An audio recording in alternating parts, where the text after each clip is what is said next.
Hello everybody, my name is Sky and I am the author of Flickering Lights, a memoir of rebuilding a shattered past. Now today I wanted to talk about how my abuse started when I was at the age of 3. I was sexually and physically abused by my grandmother and her long-term boyfriend from the age of 3 till 11. So a lot of questions that I get asked are, how in the world do you remember being abused at the age of 3? Well, first of all, trauma lives in our bodies, right? So it's never gonna leave us, unfortunately. I think a lot of us wish that it would, but that's not how trauma works.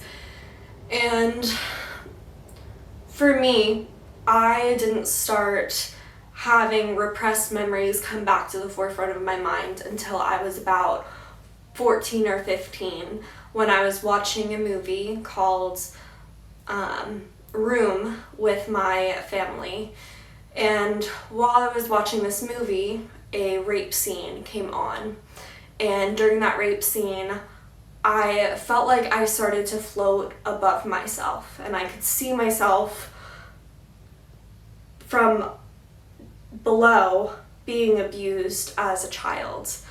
And that was those repressed memories coming back to the forefront of my mind.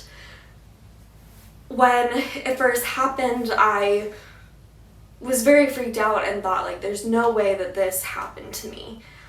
It was really difficult because in the beginning, when I started having these repressed memories, I couldn't decipher if they were real, if they weren't real. It was just very confusing, and most of my childhood I had been in this fight, flight, freeze, fawn response, and living that way for so long makes it hard for you to live in a way that's not just rooted in fear and a constant trauma response. So the reason I wrote this book was really to capture my life and how I started to grapple with the abuse that I went through at such a young age. And I think it's really hard for people who haven't been through abuse to understand how someone can have repressed memories and how the grooming process works. I started going through the grooming process immediately because my grandmother and her boyfriend were in my life from the moment I was born. So they gave me gifts and showered me with love and presents and just made me feel like I needed them. And then they ended up using that against me by earning my trust. They then abused it by hurting me, and there was so much manipulation in those early years of abuse because you're not taught at that young of an age about safe touch and unsafe touch and body safety, and you're not aware to that degree as you are when you're older. And for me, I was told, like, it was just a tickle fight, or it was just us playing, or it was just a game. And I never realized what was actually happening. Well, I knew that it felt wrong, in my body it felt wrong, but I didn't know that I was being abused. So how do you tell someone, hey, they're tickling me? Because the person isn't going to be like, oh, she's being sexually abused. They're going to be like, oh, she just got tickled. Why are you telling me this?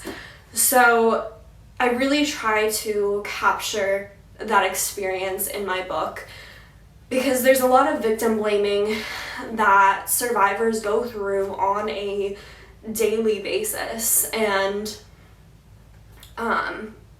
all too often, the people who abuse children are relatives or close family friends, people that are very connected to the child. and that makes it even harder to share what you've been through. So when I was going through that childhood abuse, I stayed quiet because I felt ashamed, and I didn't know why. I couldn't identify that either, but it was just this deep-rooted feeling in my stomach and in my gut.